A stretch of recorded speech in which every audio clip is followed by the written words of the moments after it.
On Life and Meaning is brought to you by Blumenthal Performing Arts, celebrating its 25th year presenting the best in performing arts, sharing and employing the arts as a major catalyst to strengthen education, building community cohesiveness, and advancing economic growth. To discover the best in events and performances, visit blumenthalarts.org.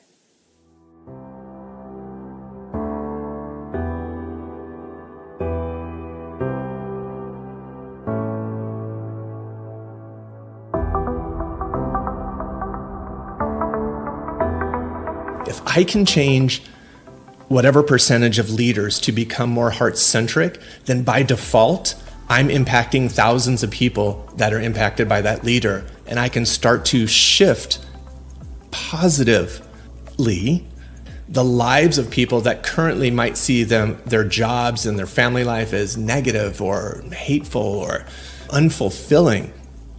If a leader impacts 1,000 people and I can change a leader, and we can start to love each other and look at our hearts as a way to lead instead of looking at people as a line item on a spreadsheet, then I've fulfilled a huge part of my purpose here in life.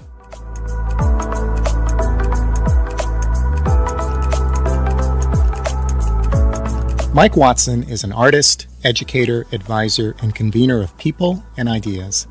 He is a fashion designer, visual merchandiser, and creator of sets and displays. He teaches students about fashion design and fashion marketing at the Art Institute of Charlotte, a branch of Miami International University of Art and Design. Mike is also a leadership advisor. He is the founder of Heartcentric Leadership, a personal development consultancy that advises clients on leading from the heart. In this episode, we explore what fashion and leadership have in common and how we might live more fulfilling and rewarding lives. I'm Mark Paris, and this is On Life and Meaning.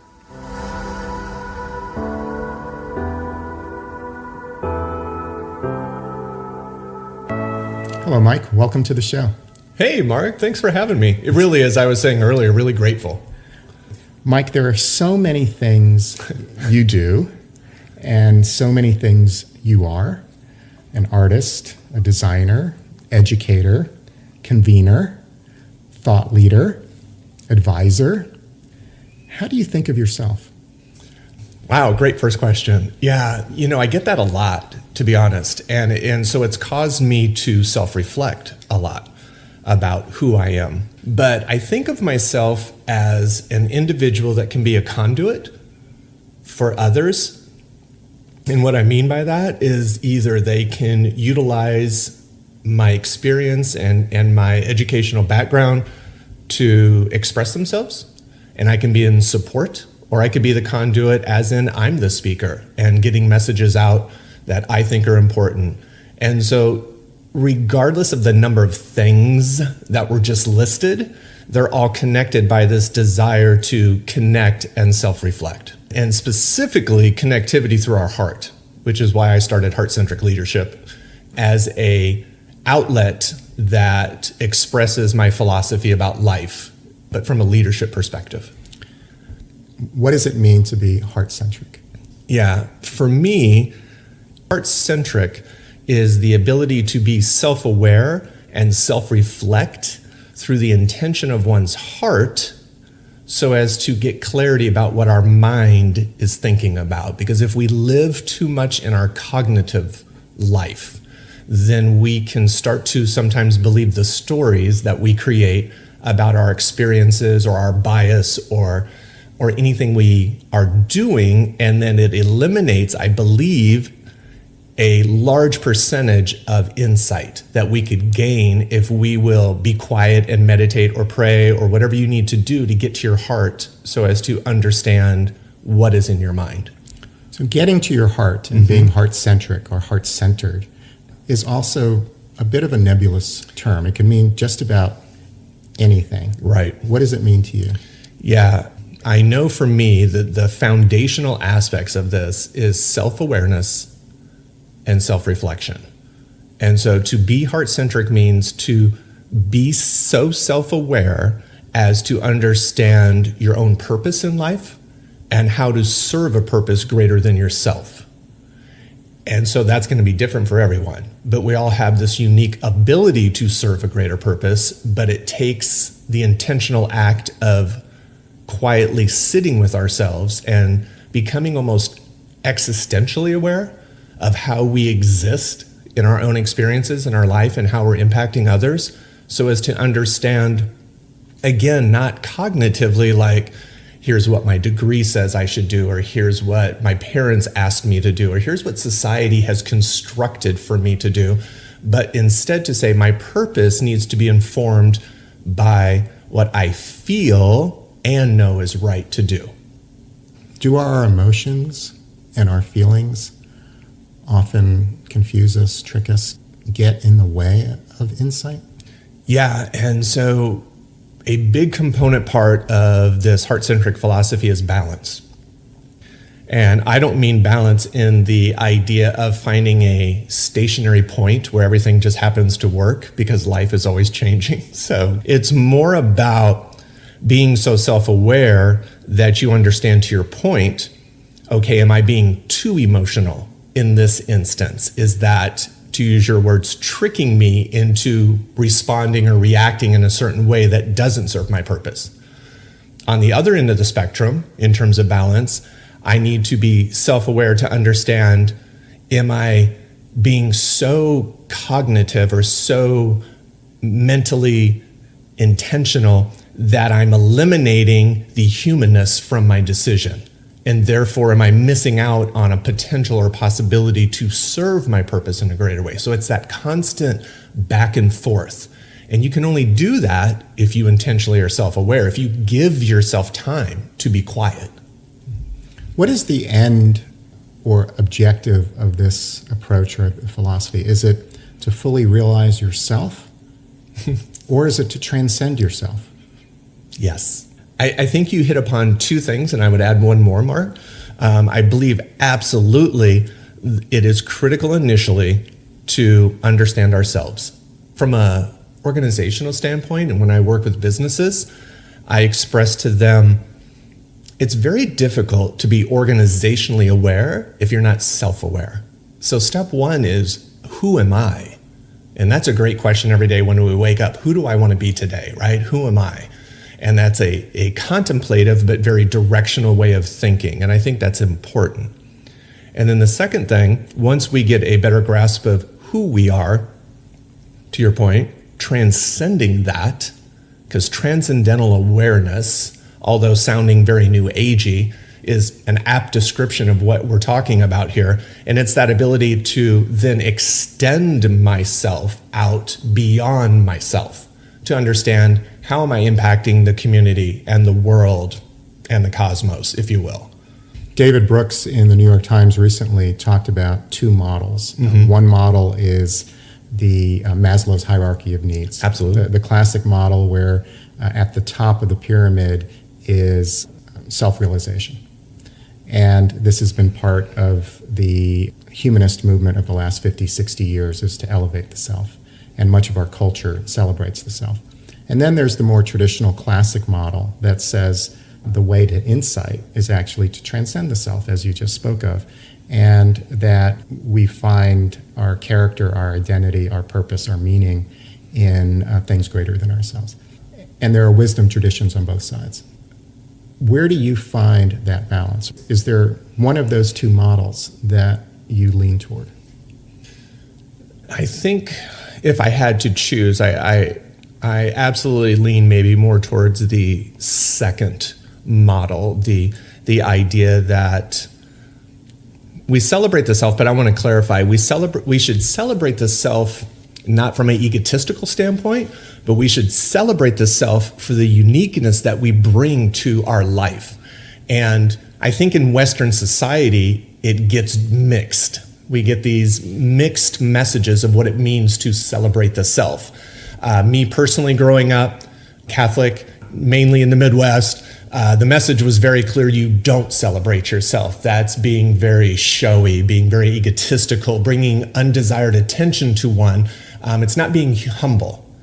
So absolutely not that. But what we're talking about then, because that is a very strong message in Western society, is that many people then overcorrect and never celebrate themselves. And then they find themselves wondering, what is my purpose? Who am I in this world? Do I have a unique gift that I can help with others? And so we have a lot of despair and anxiety and stress and self-doubt, wherein part of the solution would be if you would analyze who you are, recognize the gifts you have, and intentionally deliver those in a purposeful way, you would realize that part of the balance you speak of is to both give and receive. How have you found that balance in your life? How are you living that balance now? Yeah, great question, because to be honest, Mark, I really have not lived in balance until maybe the past 10 years.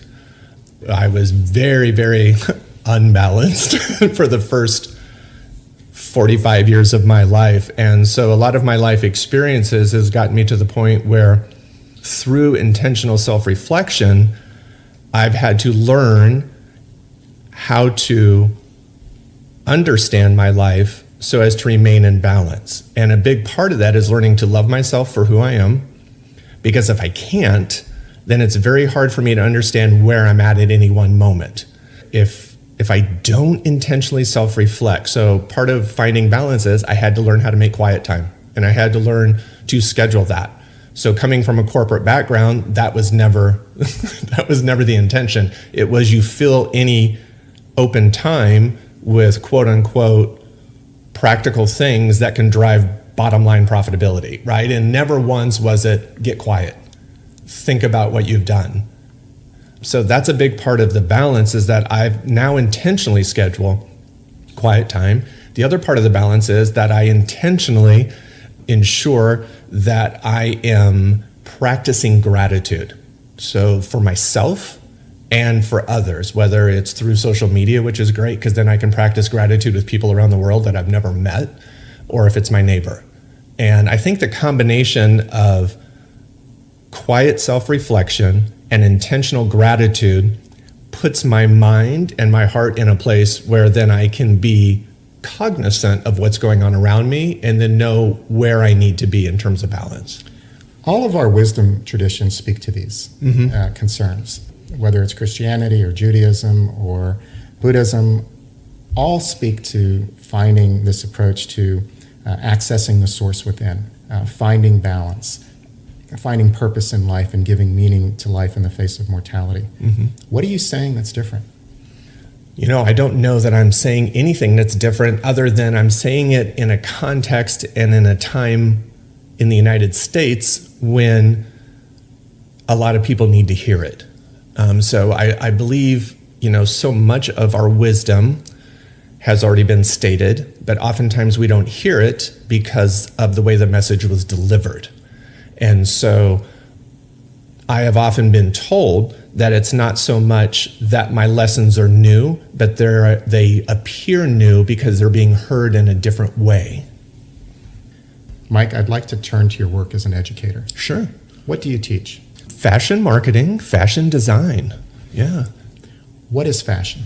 Yeah, good question. For me, fashion is this amazing three-dimensional tool that we have to self-express. And not just who we are as individuals, but actually it's a great way to make social commentary. And it's in an amazing way to blur the lines, which I think is important, to blur the lines between what is art, what is fashion, and how we access art and fashion. So the artist in me is fighting that comment back, saying, no, art is art and fashion is fashion, and they're two different worlds. But the heart-centric part of myself, the desire to understand beyond the self, loves the idea of blurred lines between what it means to be artistic or fashionable. What makes something fashionable? Yeah. Unfortunately, a lot of times history has shown that what makes something fashionable used to be determined by a very small group of individuals, right? So whether we're talking all the way back in terms of royalty and everybody else just looking to that as a guide, or if we're talking about the editors of Vogue magazine every September saying, here are the things one should be wearing that is fashionable.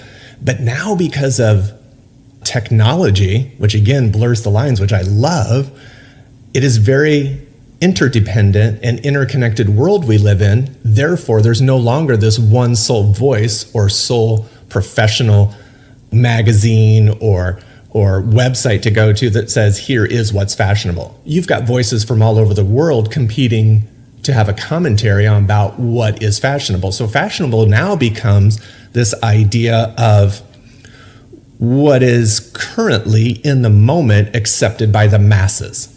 You've probably heard this before, but it's an insight that certainly rings true with me, that there is more and more fashion in the world. But as we look around, people on the street seem less and less fashionable. That previously we could identify a decade by the clothes that people wore in photographs. And there was an intention that people gave to what they wore.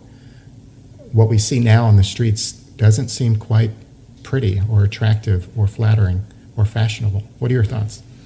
Yeah, I agree, but I think it goes back to, so I grew up in the 60s, and 70s. And to your point, there was a very clear delineation about, here is the look.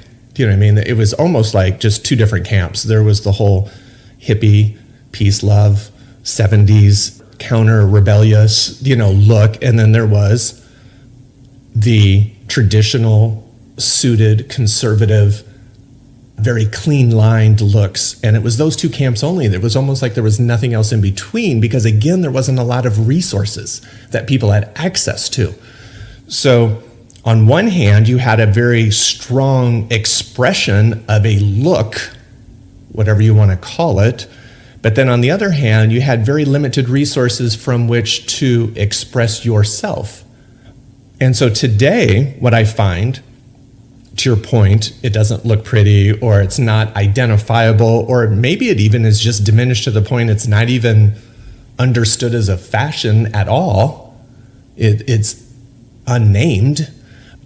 I think is where we are in the terms of fashion, trying to discover who we are. So I think fashion is reflective of what we were talking about earlier, which is, I think there's a really big desire to understand who I am, and that's also being shown in fashion with, well, who am I? And so right now they're in that questioning phase. And so you're going to have a era of fashion that is chaotic and undefined and unrefined. Do we suffer for the lack of that authority that defines fashion? No, I don't think we suffer from it. I think it allows other people to have a voice that never would have been heard. And, so where in the fashion world, years ago, having fashion bloggers dare to speak about what is happening at Fashion Week in Milan or New York was first determined to be almost rebellious, and they have no authority to say anything because, to your point, they weren't the established voice. Now it's an accepted and invited in voice to give perspectives that otherwise never would have been seen. So we've democratized fashion and in some ways turned it over to the masses. Yes, to a point, because now like with my students, right? I can live stream Fashion Week in Milan when it's happening. When I grew up, I would have to wait for a magazine to come out, a month later to even understand what maybe some of the looks were. And then that was edited by the magazine editor. So it really wasn't an experience as much as a passive consumption of information. And so by, to your point, democratizing, again, I think you invite in two things: a lot of diversity, but a lot of confusion. Do you see fashion as a metaphor that conceptually we can learn from fashion in the way that we live our lives? Yeah, I think so. I think, again, if you go back to my Heartcentric philosophy, part of the ability to critically think in an existential way means that I'm able to look at any and everything in terms of my experiences and understand it through that lens. And so fashion is a great lens through which to view the world. It's not the only one, but to your point, I think it's very rich in terms of the lessons that we can learn. It's very reflective of what is going on culturally in society. It's very reflective of what core values are being celebrated currently.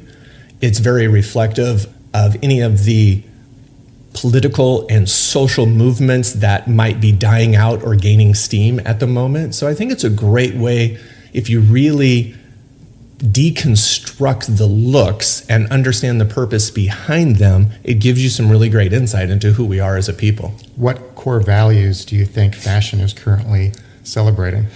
Well, again, I hesitate and I smile only because to try to pinpoint specific core values goes back to that idea that somehow I'm the authority or there is one voice. So there's a number of core values, but I really think there are some that overlap generationally. And those would be a real desire to self-express, number one. So I know we just talked about how things don't seem expressive at all, but I think you have to get into, again, the deconstruction of the looks to understand where the expression is happening. It might be in the details or the trims or the desire to mix certain previously unaccepted looks together. So then you have things like Afro-pop fusion, do you know what I mean? Which absolutely celebrates self-expression, but then when you start to research, it goes all the way back to its roots in Africa with a mix of blues, with a mix of pop music. And so then you get all those genres coming together in a fashion format. And so self-expression, number one, and I think number two, a core value, is the desire to be seen. But you know, what's interesting is that's just a human quality. You know, if anything, that's the core value of humanity. We desire to be seen and we desire to be valued. Let me run an idea by you. Sure. There's a book that came out a couple of years ago called Sapiens by Yuval Harari, an Israeli writer. And he talks about three kinds of reality. Objective reality, what physically exists, what we can touch, taste, and feel, the river, the mountain. Subjective reality, our personal subjective response to what we see, what we internalize through our senses. And something he calls intersubjective reality, which is our shared imagination. What you and I and others agree upon has meaning. In our shared imagination, we ascribe meaning to things, and that meaning comes and goes. Examples of shared imagination in which we ascribe meaning to things might be money, religion, ideology, and fashion. And all of these things are, quote, make-believe. We make beliefs about them. Do you see fashion as make-believe? I see fashion as a tool to construct the make-believe. I see it as a way to intentionally, and from a practical standpoint, and from a totally impractical standpoint, to construct a fantasy in which people can then experience the objective or subjective or the reality of their life in a certain way. Because by default, what I put on my body, and this extends to clarify, when I talk about fashion, I talk about more than just clothing apparel. I talk about body modification or anything else. It's all fashion. It's anything we do to ourselves. So when I do that, how I move through the world is then changed by how I appear to others and in that environment, right? So I get dressed, and by default, when I walk into a new room, that environment and that reality shifts because of what I'm wearing, because of who I am. And so it's very much a mythical or illusionary state in which we perceive reality. And part of that is due to what we adorn ourselves with. So humans are meaning makers. Oh, absolutely. Right? We make meaning. How much of leadership do you think is meaning making? The leader inviting others to invest meaning into things, activities, objects that the leader makes belief. Yeah. Do you see a corollary between leadership and fashion? I do. One of the biggest corollaries that I teach and draw upon when I teach either leadership or fashion is the idea, you say belief, and from a leadership perspective, I would say vision. So leadership constructs, if they're good leaders, I believe, they construct a long-term vision that allows others to believe in the future prospect of that organization and how they themselves can be successful within that vision, how I can contribute to it, how I live it, how I operate in it.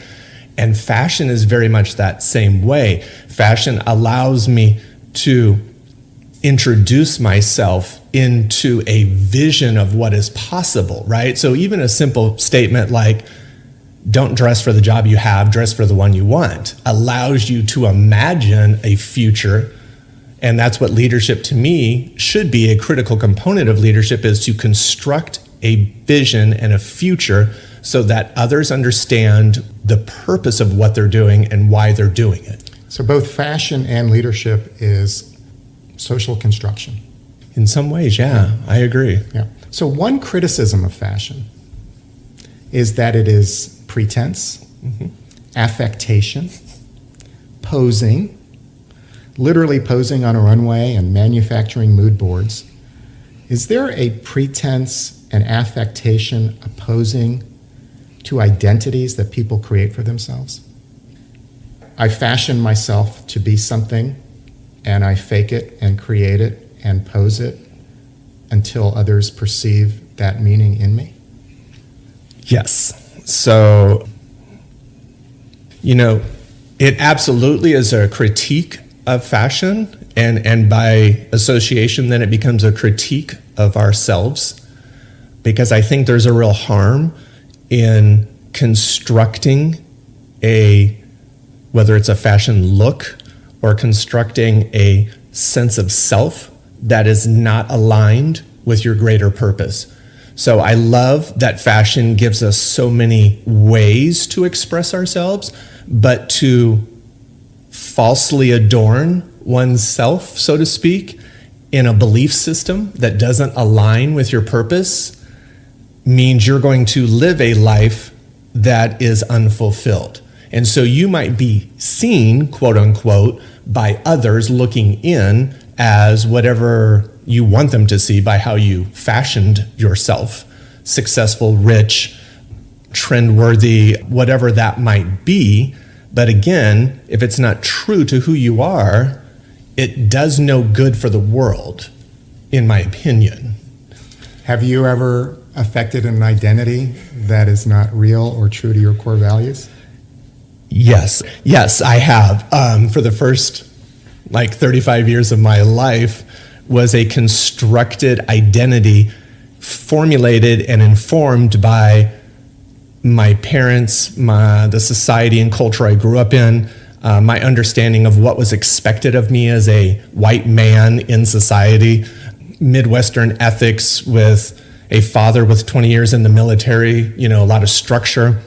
So all these things combined created an identity in which I stepped into, but never felt part of. And so myself, like many others that I work with, I went through many years of success, financially success in terms of job promotions, academic success, but was never satisfied because I wasn't living my life. I was living a constructed identity in which I lived. What changed? People like to point, and I think it happens for some individuals, but very few of us. There are moments in some individuals' lives that are just dramatically transformational, that shift their entire being. Somebody like Eckhart Tolle or somebody like that, if you want to speak to that type of grand scale transformation. More often, I have found that it's really a series of small things in our lives that accumulate and culminate to a point where we realize finally, this is not who I am. It's almost like you get so fed up with not being satisfied, no matter how much success you have experienced, that you finally decide, I am no longer going to live with this pain and this dissatisfaction, and I'm willing to let go of all the security I've created in my life, financially and socially, to understand what it really means to be who I am, because I get that the greater purpose I serve will be way more rewarding than anything I've done to this point. When did that happen for you? Age 35. is when I started. But like I said, up until 45, I really never let go completely because I'm baby steps all the way. I'm like, I have this real desire, Mark, to have security in my life. It's something that I'd grown up with. And that's one of my biggest lessons I had to learn, is that in the end, nothing is secure. We don't know what's going to happen to us a minute from now. So to let go of the desire to be secure meant I had to also let go of all the false things that I was being. At 35, I decided to get out of corporate life. I had a divorce. I moved, geographically. And what I really did is I contracted my life into myself. I was very outgoing and had a lot of connections. And so for me, the contraction allowed me to understand who I was and start to shift into who I need to be. You found your own heart. Absolutely. Who were you as a teenager? As a teenager, to others, I was seen as outgoing and athletic and participative and very much a team player, amazing academically. And on the inside, I was insecure and full of self-doubt and had a real just deep desire just to be valued and accepted. And that's, not just in high school, but even if I go back earlier in my life, a theme up until 35, 45 was a real desire by myself to seek approval from others so as to define who I was, which is a no-win situation. That was me as a teen. Who did you want to be when you grew up? Who I wanted to be at that point in my life, it's interesting that you should ask. I had no answer. I know often people have a clear understanding of what they might want to do or an individual in their life that really impacts them. Part of, I believe, my dissatisfaction with myself was also not having any clarity around role models or mentors or an individual, in this case, to point to say that's who I want to be. And so collectively what happened as I started to grow is I started to take parts from individuals that I loved and respected, but it was never just one person. It was more a combination of individuals that really began to shape, but I never had one person I wanted to be when I grow up. You did recognize gifts in yourself. I recognized gifts in myself, and what was interesting is that's very much from mom. So dad provided me with a lot of structure and persistence, which I think is one of the best predictors of success in life, is your ability to persist through barriers and struggles, even when it's hard, right? Mom allowed me to understand that we have spirituality and that we have these gifts, as you say. At least that's how I define gifts, is through a spiritual lens. And the difference, though, young, is that although I knew I had the gifts, I didn't believe the gifts would be accepted in society if I expressed them fully. So I always modified how I demonstrated those gifts. What were those gifts and talents? Yeah, so one of the gifts that has carried me through and which I really step into fully now is the gift of healing. And I don't obviously mean from a medicinal standpoint where I'm giving you drugs. I mean healing in the sense of creating a safe space in which others can learn to be vulnerable and know that it's okay, and thus begin to heal themselves so they can stand in their brilliance. So I can do that in the classroom. I can do it in the conference room, in a boardroom. I can do it during my workshops. It's a key component to healing is to create a culture or an environment in which others feel safe to express. You're also a designer and an artist. Yes. When did those talents come to you? When did you fully realize and begin to express them? Yeah, that's one of the things early on that was always in my life. So even as a young child, art and design and expression in that way was encouraged. Now, what's interesting about that is that it was celebrated and encouraged until high school. And then it was no longer encouraged or celebrated. It was like, okay, now drop that childlike stuff and you need to get serious about what your future holds for you. And so that was one step I can point to in my life to say that's where I let go of part of who I was to fit into what I believed I should be. And what did you do after high school? I went to the University of Nebraska. And what did you study? Fashion and textile design. So there was a self-awareness. Yes. That is not a conventional choice. You had to have some degree of conviction about yourself and some confidence to make that choice. You were on your way. Yes, I absolutely was on my way. And to this day, Mark, I have no idea why I chose that other than that it felt right. And it absolutely was unconventional and thoroughly confused my family for many years. Because, to say the least, in the middle of America at the University of Nebraska, this white guy studying fashion and textile design, I was a minority by default. And even in my design classes, I was often the only male.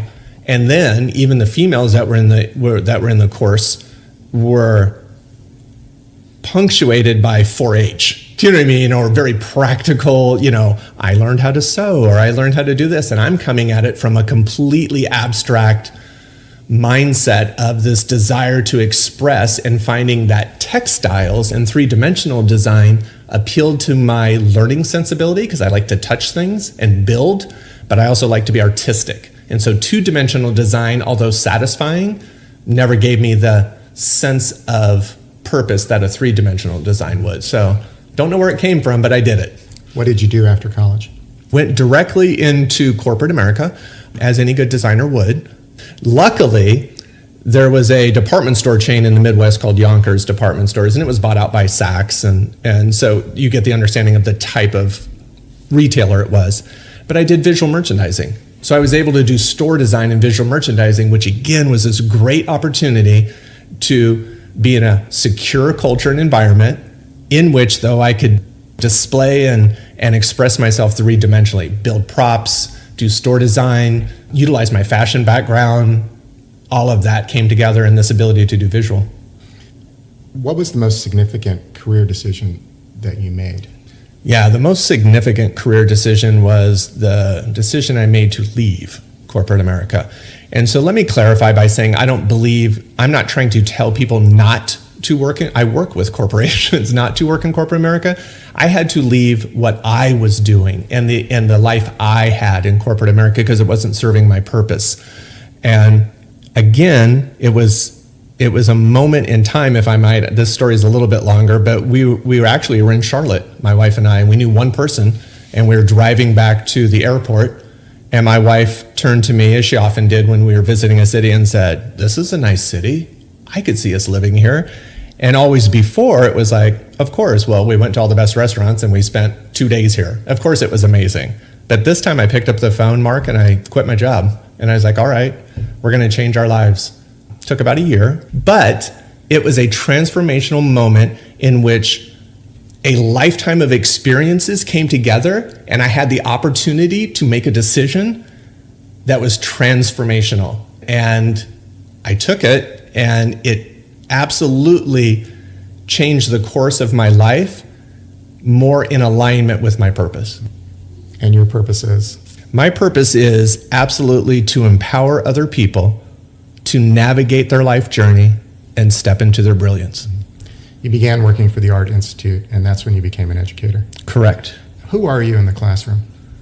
Yeah, hopefully to my students and everybody that sees me in the classroom, I am this heart-centric leader. I just happen to be teaching fashion. Mm-hmm. I think that when we understand our purpose in life, it has the ability to transcend any titles. And so therefore, my heart-centric philosophy should emanate and be emulated in the classroom as much as it could be anywhere else if I was walking down the street. So I'm seen as supportive, fair, very challenging is the word I get a lot of my feedback, but never in a way that is diminishing the true brilliance of the person in front of me. And I think that's what's important, is that, again, we need to allow people to fail so as to grow at a greater rate than they ever would have before playing it safe. Mm-hmm. And they can't fail if you play it safe. You just stay in comfort. You stay in mediocrity. And so Who I am in the classroom is somebody that challenges you to fail so as to understand how to stand tall. What feeds your soul? I think there's a couple things, Mark. One thing that really feeds my soul, and I know it will work no matter where I'm at in my mind or in my heart at that moment. If I feel like I need to realign or rebalance, if I put myself in nature somehow, if I intentionally create moments, whether it's in my garden or whether I just take a walk with no intention other than to experience nature, then that by default is almost like a reset button for my soul.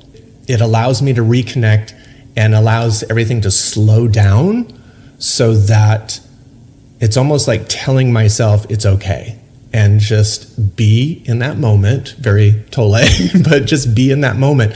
Japanese have a wonderful phrasing of this called forest bathing, in which there's this idea that if we walk amongst the trees, that we bathe in the beauty of nature as a way to cleanse who we are and get back to who we are. And very much for me, being heart-centric, is I want my heart to do that. I want individuals around me to be bathed in my heart.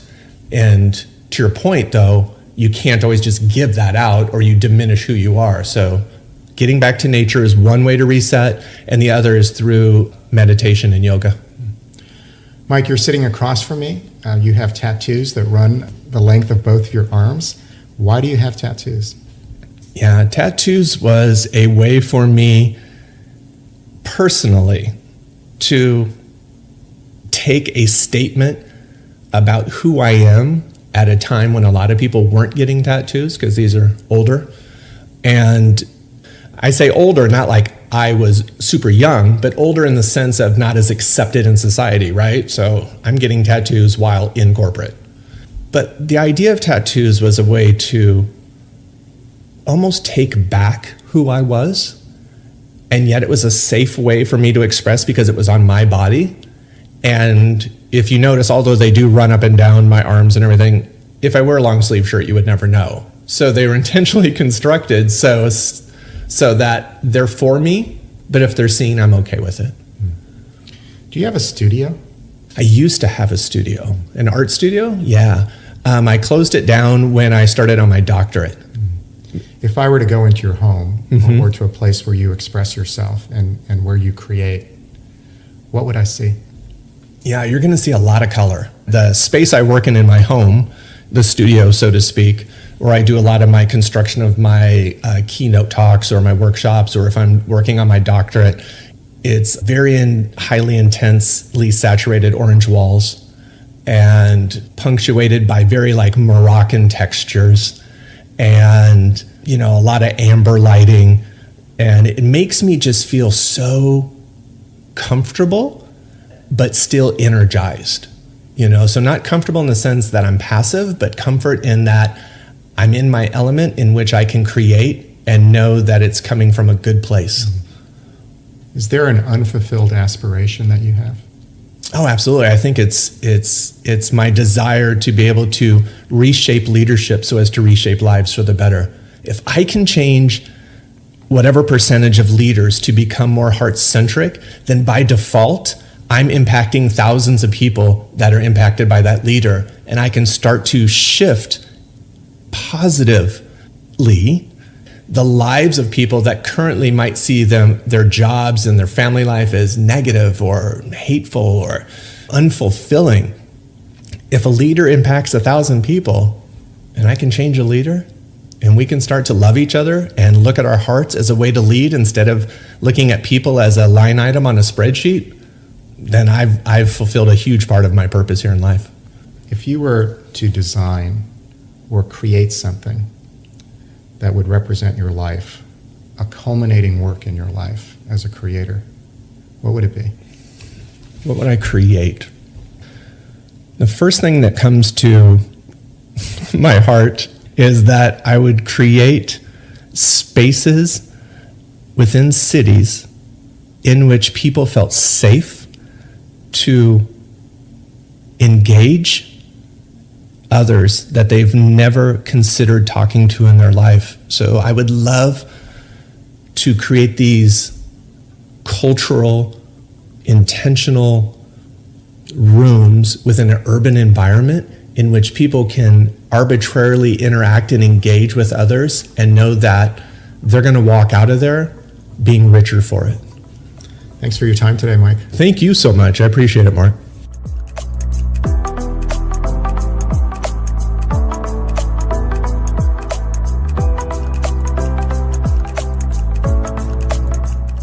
Mike Watson is an artist, educator, advisor, and convener of people and ideas.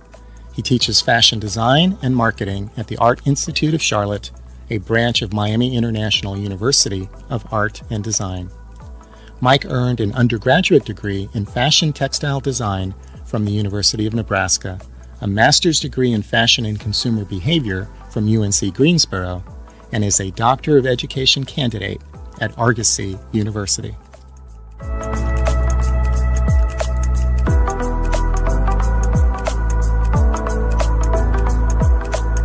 And now, a personal word. When Mike Watson talks about heart-centric leadership, I'm reminded of what moral philosophers call the ethics of care. The starting point of modern Western moral theory is that the individual is separate and apart from everyone else and seemingly independent. Man stands alone. The central task of moral philosophy, then, is how should we treat each other as strangers? What responsibilities do we have to people we neither know about nor care about? What universal rules can we construct that would allow independent strangers to peacefully coexist? I say man because moral philosophy has been primarily written by men, for men, about men. The philosophers we study in school are nearly always only men. Plato, Aristotle, Epicurus, Marcus Aurelius, Thomas Aquinas, Thomas Hobbes, John Locke, Jeremy Bentham, John Stuart Mill, Immanuel Kant, Karl Marx, Friedrich Nietzsche, Jean-Paul Sartre. Nearly all of these philosophers see man as competitive and self-interested, and that it is mutually beneficial transactions and social contracts that hold society together. They appeal to impersonal logic and impartial calculations to work out what is the right thing to do. Morality by and for men can be a cold and disheartening business. Notably absent in coursework is the moral thinking of women. The long history of women philosophers is barely footnoted in our textbooks, from Hypatia of Alexandria to Mary Wollstonecraft to Sarah Margaret Fuller to Simone de Beauvoir. In recent years, that has begun to change.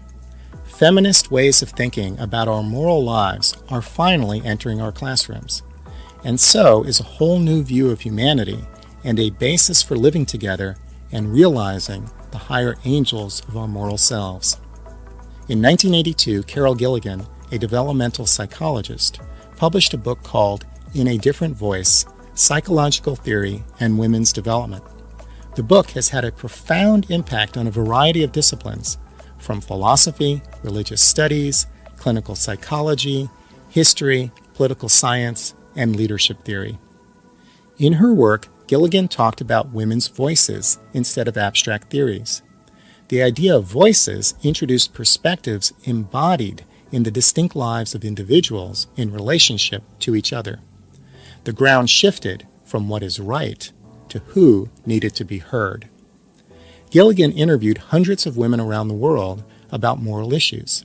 She reported that women have an entirely different view about the nature of humanity and how we should go about living together. We are not separate and competitive. We are connected and cooperative. Relationships are more important than rules. Caring is more important than strict justice. Our voices matter more than ideas. Ethics, then, is not an ideology, but a conversation about what we care about. This is feminist ethics, and the approach may yet save man. All of which brings me back to Mike Watson. If you listen to him, like Carol Gilligan, he is inviting us to an ethics of care, one centered in our heart, one that values connection to sources of wisdom within ourselves and connection to each other's heart-filled voices.